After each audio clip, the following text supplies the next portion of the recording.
This is an introduction to our trip to Alaska in Overearly. Frank and Judy have been boaters since the early 1980s. We owned 3 sailboats, a 25-foot Tanzer called Turtle Sloop, a Laser 28 called Rags, and a CNC 115 also called Rags.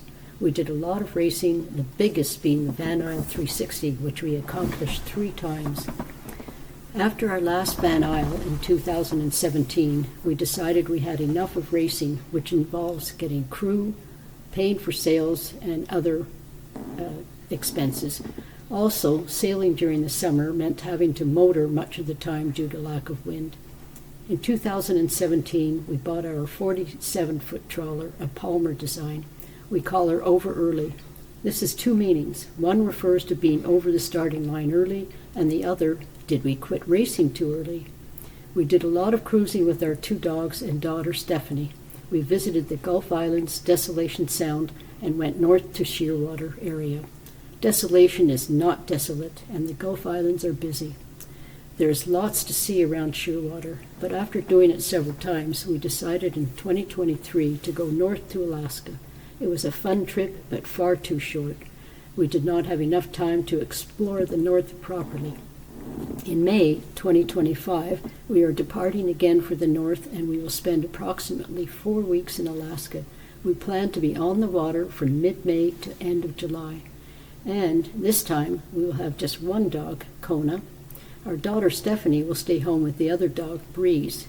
Neither like the boat.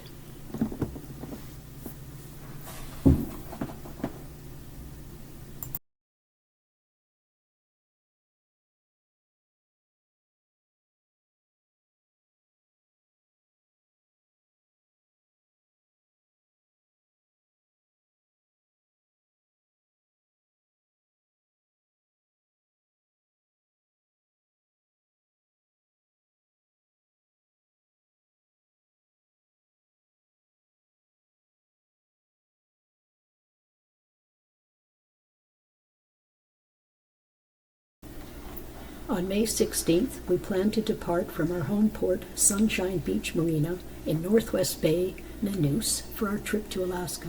Our first stop will be Refuge Cove in Desolation Sound, 56 miles up the Strait of Georgia. Refuge Cove is one of our favorite stops. There's fuel, cheap borage, a store, laundromat, gift shop, and a pub. Also, a short dinghy ride takes us to a small island for Kona to run and do his business. On May 17th, we plan to go to Forward Harbor, about 33 miles. The distance to the first set of rapids, the Yakultas, is 17 miles. Immediately following are the Gallard and Dent Rapids. We want to enter the Yakultas a minimum of 30 minutes before slack to allow us to get through Gallard and Dent. On this day, the tide will be turning to ebb, which gives us a push for the rest of the day. The last 2 rapids are Green Point, about 15 miles, and finally Whirlpool, another 10 miles. We can get through Green Point with the current and should get to Whirlpool close to slack. Forward Harbor is a protected bay just off Johnston Strait with lots of room to anchor. There's a good hiker over to the next bay. We depart for Lagoon Cove, about 35 miles. If the wind gets too strong, we can stop over at Port Neville, about 13 miles along the eastern shore. A further 8 miles from Port Neville gets us to the turnoff into Chatham Channel, 11 miles of calm cruising. Lagoon Cove, run by Dan and Kelly, is one of our favorite stops. It is a popular stop, and reservations are advised. Dan and Kelly host happy hour with their steamed prawns. We have seen grizzlies and black bears here. Our dogs chased a black bear up a tree a few years ago. We then depart for Port McNeill, about 30 miles. On the way, we hope to make a quick stop at Soantula across Broughton Strait from Port McNeill. This is a government dock, friendly locals, and a 3-hour hike to a lake. Reservations well ahead of time are recommended at Port McNeill. We can get cheapish fuel, stock up on groceries, do our laundry, and take Kona for a good hike through the woods. This is where we wait, if necessary, to go around Cape Caution, 66 miles in total. We have done this crossing without stopping. However, we discovered Clam Cove, 29 miles from Port McNeill. The cove is well protected from the winds and swells from the strait, and it cuts the trip to Fury Cove in half. we see a good weather window, we depart for Clam Cove. We wait here again, if necessary, to do the next leg to Fury Cove, 37 miles. It is a diagonal course and keeps us well off Slingsby Channel, where the winds and opposing currents can cause havoc. Some boaters like to head across from Port McNeill to Queen Charlotte Strait to stop at Allison Harbour on the mainland side. This makes the trip longer, and cross winds with swells can make the seas uncomfortable. Fury Cove is a lovely bay, well protected. We can see out to Queen Charlotte Strait and get a good idea of the winds. Many boaters stop here, and it is a good place to socialize. One of our friends sent us a picture of a grizzly bear on the lovely beach.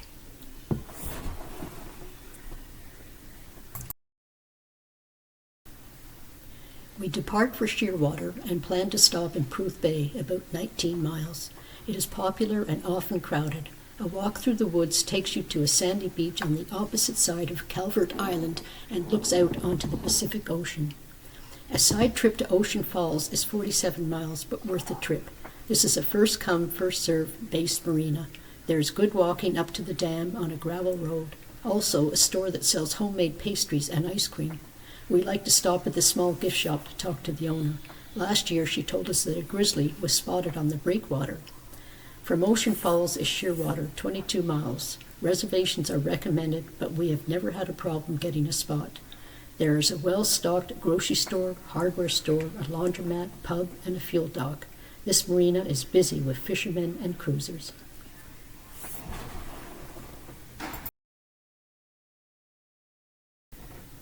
Next, we will depart Shearwater and head for Prince Rupert with many stops.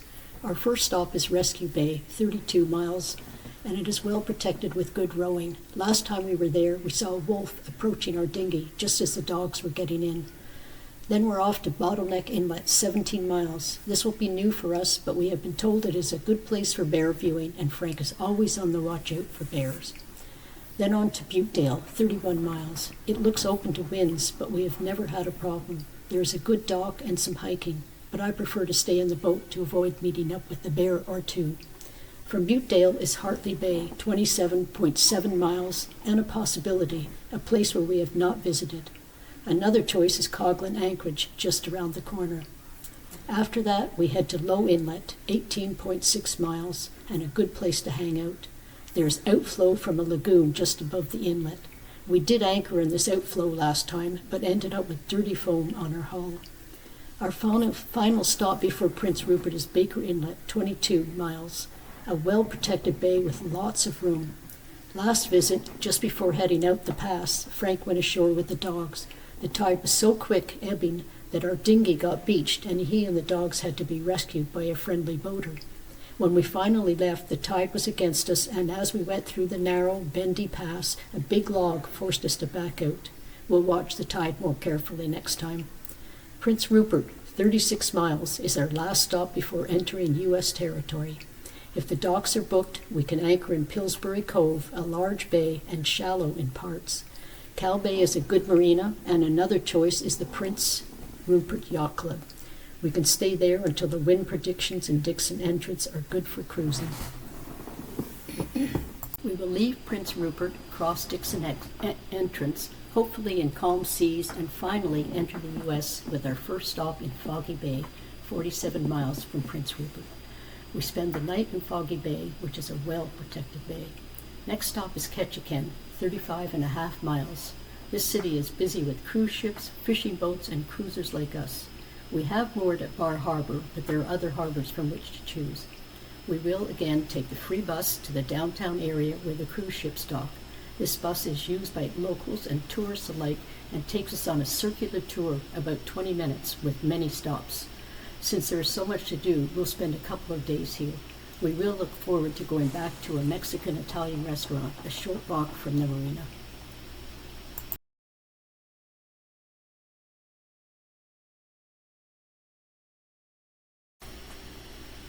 When we leave Ketchikan, our first stop is Myers Chuck, 34 miles. It is a small cove inhabited by a group of people living off the grid.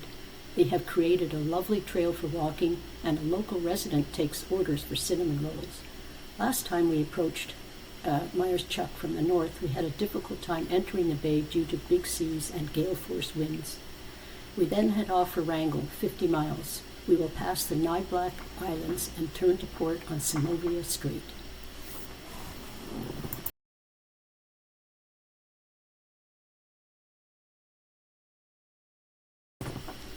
Our next chart takes us all the way to Juneau. From Wrangell, we head to Juneau, 140 miles with stops on the way. Our first stop is Petersburg, 39 miles. We pass Port Alexander, 18 miles from Wrangell, and enter Wrangell Narrows. We want to reach the Narrows on a flood tide. The Narrows have lots of terns and we need to watch the buoys. There are many crab traps that are often small and difficult to see. At Battery Islets, we need to be on alert for tugs. At the halfway point, the tide switches. If we go in on a flood at halfway, when the tide switches, the current will still be with us. Docking can be difficult in Petersburg due to strong currents. There are many marinas, but we have docked at South Harbor where the current is not as strong as farther north. From Petersburg, we go to Cleveland Passage, 36 miles. This is a protected anchorage east of Duck Point. We like to anchor where there is breeze to avoid horseflies. Next, we plan to go to Sanborn Canal, 14 miles. It is beautiful with no flies and good anchorage. Endicott Arm, 35 miles, is a good place to anchor for one night, visit Dawes Glacier the next day, and then anchor in Ford's Terror, and return to our anchorage in Endicott Arm. The final stop going north is Juneau, 43 miles. We may make some different stops on our way home. We would like to visit Thorn Bay across Clarence Strait from Myers Chuck. Another possibility is to tour Misty Ford's National Monument. If we have time, we will stop in Ketchikan, or make our way straight to Foggy Bay to wait for a good time to cross Dixon Entrance. We need to be in Prince Rupert on July 9th because Judy is flying to Prince George to watch our daughter Stephanie compete as a swimmer in the Special Olympics provincials. Judy is one of the swim coaches. From Prince Rupert, we'll decide what stops to make depending on weather and timing since we need to be home at the end of July.